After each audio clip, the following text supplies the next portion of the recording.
मैं विजय शर्मा। हमारे KD smart education के इस ऑनलाइन प्लेटफॉर्म पर आपका हार्दिक स्वागत है। आज हम भूगोल विषय पर बात करेंगे और भूगोल विषय में एक टॉपिक लेके आए हैं, ग्लोब। बात कर रहे हैं अपने ग्लोब की, और ग्लोब में दो चीज़ों का हम अध्ययन करेंगे।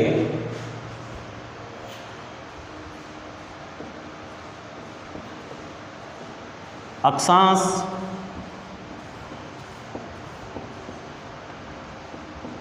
और देशांतर। सबसे पहले ग्लोब की बात करते हैं। ग्लोब क्या है? ग्लोब का अर्थ है पृथ्वी का प्रतिरूप, यानी पृथ्वी का छोटा रूप ही क्या है? ग्लोब है, यानी फोटोकॉपी कह सकते हैं ग्लोब। ग्लोब की बात करें, इस प्रकार की आकृति ग्लोब, और ग्लोब पर मुख्य रूप से दो प्रकार की काल्पनिक रेखाएं खींची हुई होती है, एक अक्षांश रेखाएं और एक देशांतर। बात करते हैं सबसे पहले अक्षांश रेखाओं की। अक्षांश रेखाओं में सबसे पहले बात करते हैं, कोई भी वस्तु का ये क्षैतिज रूप है, यानी क्षैतिज रूप में जो रेखाएं खींची हुई है उनको बोलते हैं अक्षांश। और इसी प्रकार ग्लोब पर लंबवत रूप में, यानी ऊर्ध्वाधर रूप में जो रेखाएं खींची होती है उनको बोलते हैं देशांतर। सबसे पहले बात करेंगे अक्षांश रेखाओं की।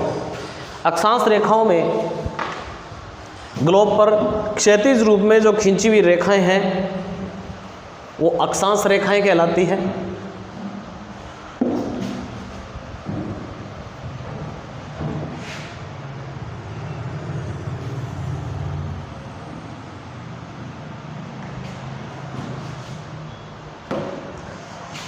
अपने बात करते हैं ग्लोब की। ग्लोब पर अक्षांश रेखाओं की बात करते हैं।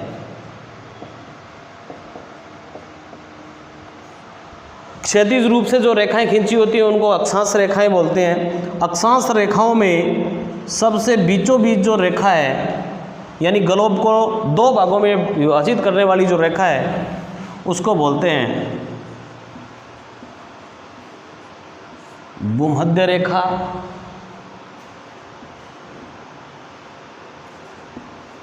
विषुवत रेखा, या 0 डिग्री प्रधान अक्षांश रेखा, इस प्रकार के नाम ले सकते हैं। बात करते हैं 0 डिग्री की। 0 डिग्री अक्षांश रेखा या भूमध्य रेखा ग्लोब को दो भागों में डिवाइड कर देते हैं। ऊपर वाला भाग ये उत्तरी गोलार्ध और नीचे वाला भाग है दक्षिणी गोलार्ध। उत्तरी गोलार्ध में यहाँ से 0 डिग्री से लेकर के यहाँ तक ये उत्तरी ध्रुव है, और दक्षिण में यहाँ से लेकर यहाँ तक 90 डिग्री तक ये दक्षिणी ध्रुव है। ये उत्तरी ध्रुव है,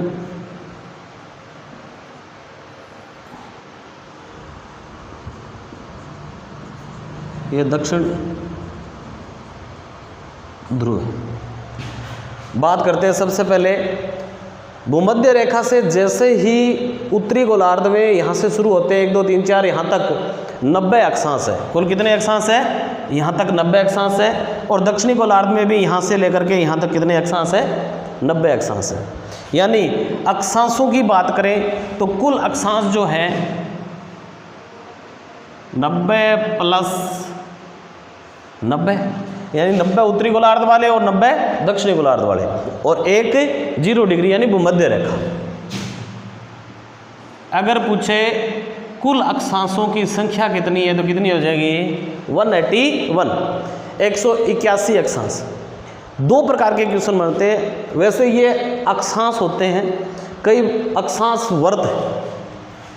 कई बार सीधा अक्षांश पूछ लिया जाता है, कई बार पूछ लिया जाता है अक्षांश वर्त। रियल में तो ये अक्षांश वर्त होते हैं, उनको अक्षांश रेखाएं सामान्य भाषा में बोला जाता है। अक्षांश वर्त की अगर बात करें तो अक्षांश जो होते हैं वो एक पूर्ण वर्त होते हैं, ग्लोब के चारों ओर खींचे होते हैं यानी पूर्ण वर्त होते हैं।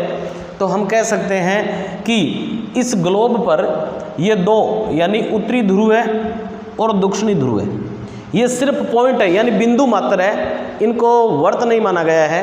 और 181 में से अगर इनको 2 को घटा दिया जाए तो 179 ये अक्षांश वर्तों की संख्या है। अक्षांश वर्तों की संख्या पूछ ले 179, अक्षांशों की संख्या पूछ ले 181 यानी 181। हम बात करते हैं उत्तरी गोलार्ध में 23.5 डिग्री पर, उत्तरी गोलार्ध में 23.5 डिग्री पर जो रेखा है और एक दक्षिणी गोलार्ध में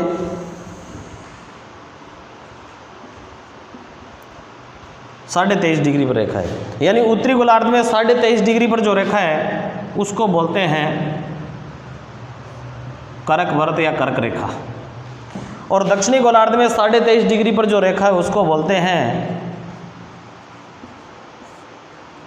मकर वर्त या मकर रेखा। बात करते हैं दोबारा उत्तरी गोलार्ध में 66.5 डिग्री पर एक वर्त बनता है और दक्षिणी गोलार्ध में भी एक 66.5 डिग्री पर वर्त बनता है। बात करते हैं उत्तरी गोलार्ध वाले की। उत्तरी गोलार्ध में 66.5 डिग्री पर जो वर्त बनता है उसको बोलते हैं आर्कटिक वर्त। कौन सा वर्त है? आर्ग। यानी उत्तरी, सीधा क्वेश्चन बनता है कि उत्तरी गोलार्ध में 66.5 डिग्री पर जो वर्त बनता है उसको क्या बोलते हैं, तो आर्कटिक वर्त। और दक्षिणी गोलार्ध में 66.5 डिग्री पर जो वर्त बनता है उसको बोलते हैं अंटार्कटिक वर्त। तो दोबारा देखते हैं 0 डिग्री भूमध्य रेखा या विषुवत रेखा, प्रधान अक्षांश रेखा। उत्तरी गोलार्ध में 66.5 डिग्री पर जो रेखा है उसको कर्क वर्त। दक्षिणी गोलार्ध में 23.5 डिग्री पर जो रेखा है वो मकर वर्त। उत्तरी गोलार्ध में 66.5 पर जो वर्त है वो आर्कटिक वर्त। दक्षिणी गोलार्ध में 66.5 पर जो वर्त है वो अंटार्कटिक वर्त। 90 डिग्री उत्तरी अक्षांश उत्तरी ध्रुव है और ये दक्षिणी ध्रुव है।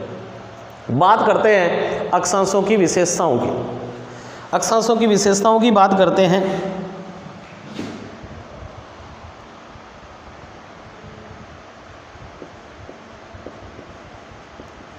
विशेषताएं, सबसे पहले बात करते हैं अक्षांशों का काम क्या है। अक्षांशों के काम की अगर बात आए तो हम सबसे पहले कहेंगे कि अक्षांश किसी भी स्थान की स्थिति का निर्धारण करने के लिए काम आते हैं। यानी अगर किसी भी स्थान की स्थिति का निर्धारण करना हो तो अक्षांश काम में आते हैं। जैसे मान लिया कोई भी है, जैसे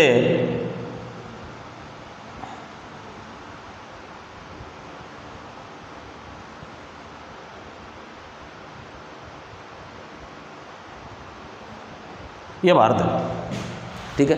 पूरे ग्लोब पर यानी पूरे विश्व पर हमें भारत की स्थिति याद करनी है, लोकेशन याद करनी है, तो अपने क्या करेंगे कि पहले देखेंगे कि भारत जो है वो कौन से अक्षांशों के मध्य है, यानी कितने डिग्री से कितने, यानी कि बोल दिया जैसे 8 डिग्री से 37 डिग्री के मध्य है, ठीक है। यानी तो ये इसका क्या हो गया, एड्रेस हो गया, यानी किसी स्थान की स्थिति का निर्धारण हो गया। पूरे ग्लोब पर खोजने की जरूरत नहीं है, यानी 8 डिग्री से 37 डिग्री के बीच देखेंगे तो अपने को क्या मिल जाएगा, भारत मिल जाएगा। बात करते हैं दूसरी विशेषता की।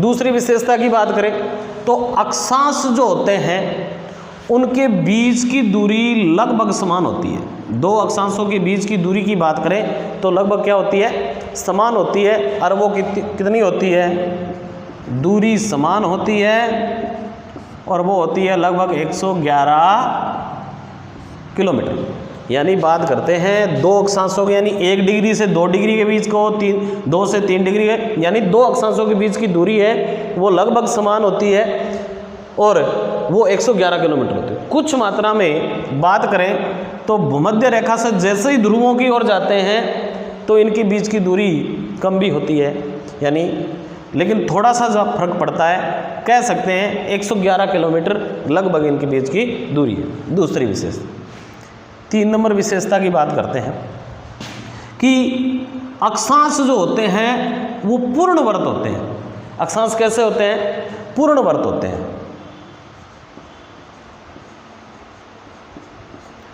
बात करें, ये ग्लोब है, ग्लोब के इस प्रकार से चारों ओर खींचे होते हैं, यानी कह सकते हैं अक्षांश जो होते हैं वो क्या होते हैं? पूर्णवर्त होते हैं।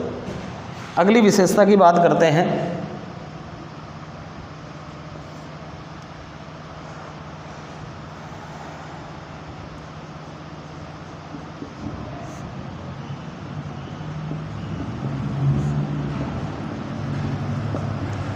यानी कह सकते हैं आकार, कह सकते हैं क्षेत्रफल, कह सकते हैं, यानी दो अक्षांशों के बीच का जो क्षेत्रफल होता है वो समान नहीं होता। कह सकते हैं कि भूमध्य रेखा से जैसे ही ध्रुवों की ओर जाते हैं, भूमध्य रेखा से ध्रुवों की ओर जाते हैं तो दो अक्षांशों के बीच का क्षेत्रफल जो है वो क्या होता जा रहा है? कम होता जा रहा है। यानी कह सकते हैं दो अक्षांशों के बीच की दूरी हमने क्या बताई है? समान बताई है, लेकिन इनके बीच का जो क्षेत्रफल है वो क्या नहीं होता? समान नहीं होता। ये भी एक विशेषता है। यानी कह सकते हैं भूमध्य रेखा से ऐसी कोई लाइनें आ जाए कि भूमध्य रेखा से ध्रुवों की ओर जाते हैं, दो अक्षांशों के बीच का क्षेत्रफल कम होता जाता है, ध्रुवों से भूमध्य रेखा की ओर आते हैं, दो अक्षांशों के बीच का क्षेत्रफल बढ़ता जाता है। इस प्रकार की विशेषताएं कई बार पूछी जाती है।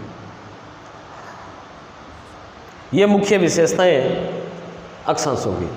अक्षांशों में अगली बात करेंगे अपने, कई बार आप नाम पढ़ते हो कटिबंध। दो अक्षांशों के बीच का जो भाग है इसको बोलते हैं कटिबंध, यानी जोन। ये शब्द भी पूछा जाता है, कई बार पढ़े होंगे, उष्ण कटिबंध, शीतोष्ण कटिबंध, शीत कटिबंध, अभी अपने पढ़ेंगे। तो दो अक्षांशों के बीच का भाग जो है उसको कटिबंध या जोन कहते हैं। अगली बात करते हैं अपने देशांतर की। अपने बात करते हैं देशांतर रेखाओं की, यानी ग्लोब पर लंबवत रूप में यानी ऊर्ध्वाधर रूप में इस प्रकार से जो रेखाएं खींची होती है उनको बोलते हैं देशांतर रेखाएं। यानी सबसे बीचों बीच 0 डिग्री देशांतर, यानी इसको बोलते हैं ग्रीनविच रेखा। 0 डिग्री देशांतर या ग्रीनविच रेखा, या कह सकते हैं प्रधान देशांतर, प्रधान यामोत्तर रेखा। और ग्रीनविच नाम इसका इसलिए पड़ा कि ये ब्रिटेन में लंदन की एक वेधशाला ग्रीनविच से गुजरती है, इसलिए इसका नाम है ग्रीनविच रेखा। पूरे विश्व की समय निर्धारण रेखा माना जाता है इसको, ग्रीनविच को। और इसी प्रकार से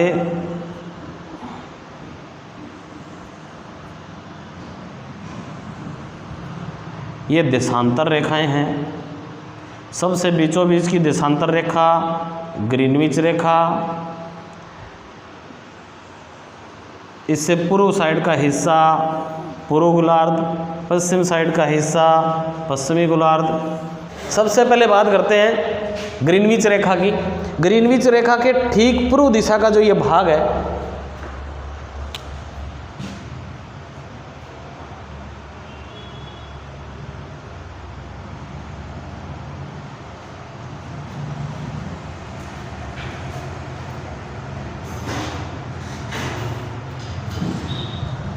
ये ग्रीनविच रेखा है। ग्रीनविच रेखा से ठीक पूर्व दिशा का पूर्वी गोलार्ध, पश्चिम दिशा का पश्चिमी गोलार्ध। जैसे अपने बात करके आए थे, भूमध्य रेखा से ऊपर का जो भाग है वो उत्तरी गोलार्ध और नीचे का भाग है वो दक्षिणी गोलार्ध। ऐसे ही ये अब 4 भाग इसके बनते हैं। ये उत्तरी पूर्वी गोलार्ध, ये उत्तरी पश्चिमी गोलार्ध, ये दक्षिणी पश्चिमी गोलार्ध और यह दक्षिणी पूर्वी गोलार्ध। यानी मान लिया कोई भी देश यहाँ है, मान लिया भारत है, तो भारत अगर पूछ ले ग्लोब पर स्थिति कहाँ है तो उत्तरी पूर्वी गोलार्ध में, ठीक है। कोई भी देश यहाँ है तो क्या कहेंगे, फलाना देश इस क्षेत्र में आता है, यानी उत्तरी पश्चिमी गोलार्ध में।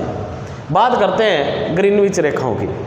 सबसे बीचों बीच ग्रीनविच रेखा, और ग्रीनविच रेखा से पूर्व गोलार्ध में और पश्चिम गोलार्ध की बात करें तो यहाँ से लेकर के 1 2 3 4 यहाँ तक जाएंगे तो 180 डिग्री देशांतर की बात करें, और पश्चिमी गोलार्ध में भी 1 2 3 4 यहाँ तक लेकर के 180 डिग्री देशांतर की बात करेंगे। अब ये 180 डिग्री जो देशांतर है वो पूर्व और पश्चिम दोनों एक ही है, यानी इस साइड से जाएंगे पूर्व साइड से और पश्चिम साइड से जाएंगे तो 180 डिग्री पूर्वी देशांतर और पश्चिमी देशांतर दोनों एक ही है, जो अंतर्राष्ट्रीय तिथि रेखा मानी जाती है। बात करते हैं देशांतर रेखाओं की। कुल देशांतरों की अगर बात करें तो कुल देशांतर है 360 है, कुल देशांतर है 360। देशांतर रेखाओं की विशेषताओं की बात करते हैं एक एक करके। 1 नंबर, किसी स्थान की स्थिति का निर्धारण करना। जैसे मैं आपको अक्षांश में बता के आया था, मान लिया कोई स्थान यहाँ है, जैसे भारत है, तो कह दिया ना भारत उत्तरी पूर्वी गोलार्ध में है, यानी इतने डिग्री देशांतर से इतने डिग्री देशांतर के बीच में है भारत, तो ये भारत की स्थिति का निर्धारण करता है। यानी किसी स्थान की स्थिति का निर्धारण करने के लिए देशांतर का उपयोग किया जाता है। दूसरी बात करते हैं, विशेष उपयोग है इसका समय की गणना करना, इम्पोर्टेंट, यानी समय की गणना करना। समय की गणना किस प्रकार से करना, यानी एक देशांतर से दूसरे देशांतर के बीच में 4 मिनट का अंतर है। कितना अंतर है? 4 मिनट का अंतर। समय की गणना का अलग से एक टॉपिक करेंगे अपने, लेकिन एक बार आपको यही ध्यान में रखना है कि देशांतर जो है उनका मुख्य उपयोग है वो कौन सा है? समय की गणना करना। दूसरी बात करते हैं, देशांतर जो होते हैं वो अर्धवर्त होते हैं। देशांतर कैसे होते हैं? अर्धवर्त होते हैं, यानी जैसे उत्तरी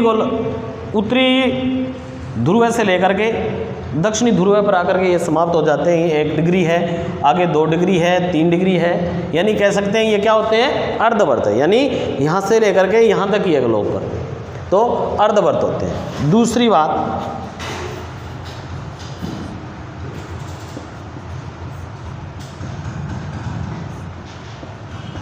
दो देशांतरों के मध्य की दूरी समान नहीं होती। 2 देशांतरों के मध्य की दूरी की बात करें, यानी ये दूरी जो है वो क्या नहीं होती?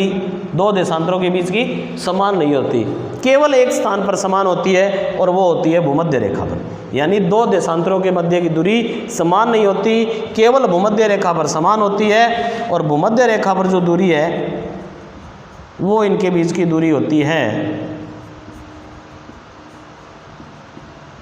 111.32 किमी। दोबारा देखो, इनके बीच की दूरी समान नहीं होती। जैसे भूमध्य रेखा से ध्रुवों की ओर जाते हैं तो इनके बीच की दूरी क्या होती जा रही है? कम होती जा रही है। ध्रुवों से भूमध्य रेखा की ओर आते हैं तो 2 देशांतरों के बीच की दूरी क्या होती जाती है? बढ़ती जाती है, तो इनके बीच की दूरी समान नहीं होती। अगली विशेषता की बात करते हैं, इनके बीच का क्षेत्रफल जो होता है वो क्या होता है? समान होता है। यानी 2 देशांतरों के बीच का क्षेत्रफल जो होता है वो क्या होता है? समान होता है। यानी इस भूमध्य रेखा से आगे जा रहे हैं तो घट रही है, तो सभी के बीच घट रही है, बढ़ रही है तो सभी के बीच बढ़ रही है। यानी कह सकते हैं इनके बीच का क्षेत्रफल जो होता है वो क्या होता है? समान होता है। ये देशांतर और अक्षांश की बात करके आए। अक्षांश में अपने समय की गणना की बात कर रहे हैं तो समय की गणना का अलग से एक टॉपिक पढ़ेंगे, और देशांतर में मुख्य रूप से एक तो ग्रीनविच का ध्यान में रखना है, एक अंतर्राष्ट्रीय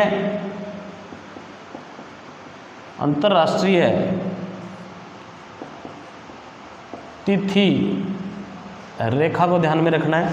समय की गणना, तिथि का बदलना किसी अलग टॉपिक में करेंगे अपने। धन्यवाद। हमारे चैनल को ज़्यादा से ज़्यादा सब्सक्राइब करें, शेयर करें, और वीडियो अच्छा